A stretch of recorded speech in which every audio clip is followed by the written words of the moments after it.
เตือนการสัญจรจะมีการปรับทิศทางการสัญจรเส้นทางแคมป์ของนครหลวงเวียงจันทน์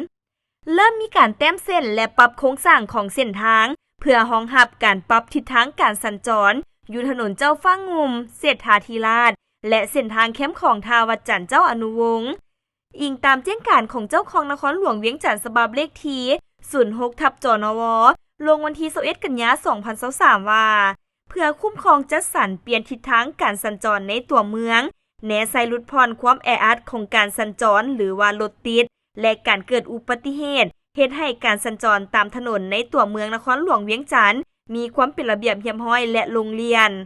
ซึ่งถนนที่เปลี่ยนทิศทางการสัญจรในตัวเมืองมีหลายสื่อติดขัดมาข้างเทิงนี้ดังนั้นจึงแจ้งมายังบรรดาทานเจ้าเมืองแผนกการองค์การเทียบเท่าคันนครหลวงเวียงจันทน์บรรดาผู้อำนวยการบริษัทห้างห้านชาวค้าขายการจัดตั้งตลอดฮอดพนักงานทหารตำรวจประชาชนผู้นำใช้รถใช้ถนนเพื่อทราบและจัดตั้งปฏิบัติตามแจ้งการฉบับนี้